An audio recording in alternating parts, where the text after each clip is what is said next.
Diskriminasi menjatuhkan aku, reputasi kini menjadi bisu. Dan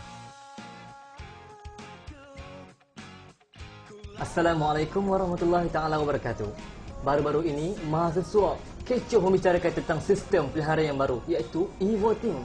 Jadi bersama-sama saya eksklusif pada hari ini akan membicarakan tentang e-voting, iaitu jurucakap bagi gabungan mahasiswa bantah e-voting, saudara Muhammad Ridwan bin Osman. Apa khabar saudara? Alhamdulillah sihat, saudara. Saya sihat alhamdulillah. Bagus. Apakah perkembangan terbaru saudara pada masa ini? Kita tengah bersiap sedia untuk melaksanakan forum terbuka pada Jumaat ini, 1 Januari 1 Januari ini. Jadi mungkin saudara boleh cerita sedikitlah kenapa perlu bantah e-voting? Okey, pokok pangkalnya kita berbicara tentang bantah, iaitu semua sedia maklum bahawa, dan saudara pun saya yakin dan percaya mengetahui bahawa di dalam pilihan raya kampus yang akan datang ini, seluruh universiti akan mengadakan sistem e-voting, iaitu sistem berkomputer. Dan ini bermakna bahawa sistem yang dahulu yang kita guna pakai memangkah di atas kertas undi adalah dihapuskan secara total. Okey, ini bermakna bantah ini ditubuhkan untuk menjadi platform kepada mahasiswa supaya kerana kita nampak, peringkat bantah menampak benda ini ada something ketidaktelusan di dalam sistem e-voting itu. Tapi saudara, baru-baru ni saya ada berbual dan juga berbincang dengan beberapa orang sahabat saya tentang e-voting. Kesemuanya membicarakan ataupun memberitahu bahawasanya e-voting ni kesemuanya mudah, cepat, pantas dan tak menyusahkan mahasiswa. Persoalannya mudah. Kenapa e-voting yang mudah ni tak ingin bantah oleh bantah? Kalau mudah yang kita ingin katakan, saya memberi contoh, baik kita mengundi di atas katil. Itu lebih mudah. Kalau nak mudah yang saudara nak, kita boleh mengundi di dalam toilet pun boleh. Kita guna pakai sistem Lagi mudah ya? lagi mudah. Kita menggunakan pakai sistem SMS. Tetapi pokok pangkalnya bukan mudah yang kita bicarakan, tapi kita ingin mahukan ketulusan.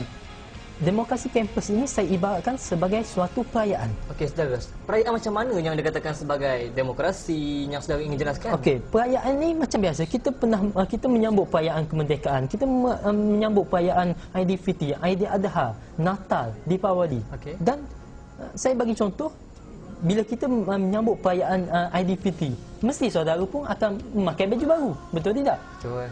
Dan saya yakin semua, miskin ke, kaya ke, akan memakai baju baru dan ingin merayakan perayaan tersebut. Begitu juga kita mahasiswa, kita nak merayakan demokrasi kampus itu dengan suatu perayaan yang besar. Jadi demokrasi macam mana yang saudara inginkan dalam perayaan kampus? Demokrasi kampus ini kita mahukan ketulusan.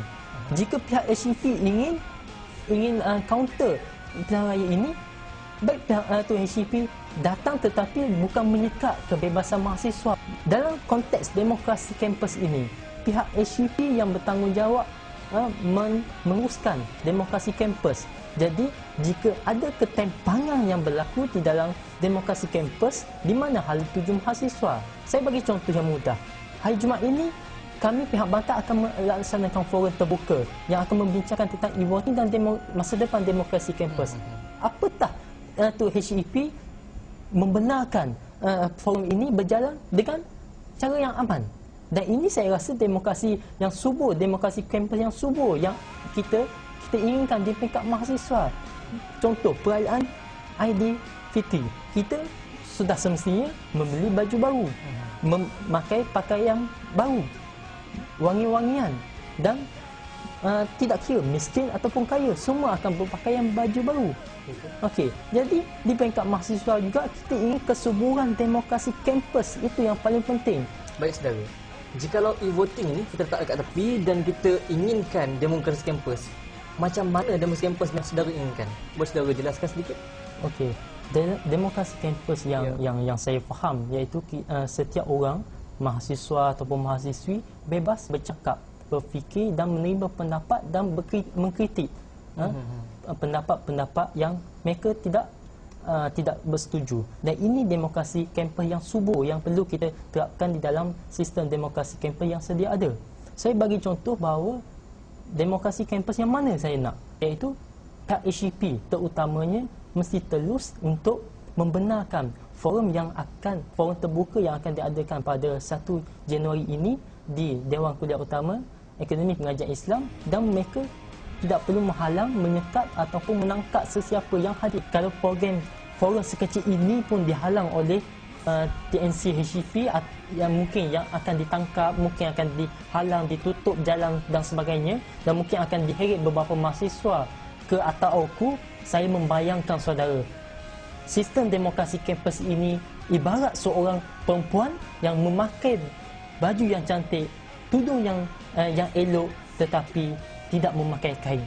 Bayangkan seorang perempuan yang sebegitu rupa, siapa yang mahu berkahwin dengan mereka? Saya yakin dan percaya bahawa TNC HCP ini seorang yang waras, dan beliau memang akan memilih seorang wanita yang waras. Jadi pihak bantah konsisten bahawa kami nak, yang pertama, batalkan sistem e-voting yang ingin diadakan di pilihan raya kampus. Yang kedua, panjangkan tempoh pilihan raya, tempoh kempen pilihan raya daripada seminggu kepada 2 minggu. Dan yang ketiga, berikan kebebasan kepada mahasiswa untuk bercakap dan meluahkan pandangan mereka. Dan saya yakin dan percaya, jika TNC melakukan ketiga-tiga perkara yang saya sebutkan ini, 600 yang berada di belakang saya yang menyokong gabungan mahasiswa bantah e-voting ini akan menyegani TNC HCP selaku pemimpin di universiti yang menyuburkan sistem demokrasi di kampus ini. Okey, terima kasih saudara Muhammad Rizwan bin Osman di atas huraian yang sangat panjang, sebab kalau nak tanya banyak soalan-soalan yang ingin kita ajukan kepada saudara, dan saya rasa bahawasanya perbincangan kita telah masak dan mencapai objektifnya. Dan kepada anda di luar sana, saya mengharapkan anda telah mengetahui di manakah pro dan kontra, baik dan buruk tentang sistem e-voting. Sebelum saya tutup perbincangan kita pada hari ini, saya ingin meninggalkan anda dengan satu ungkapan daripada tokoh revolusi Cina moden, iaitu Mao Zedong. Dunia akan dipimpin oleh anak muda. Sekian, wassalam.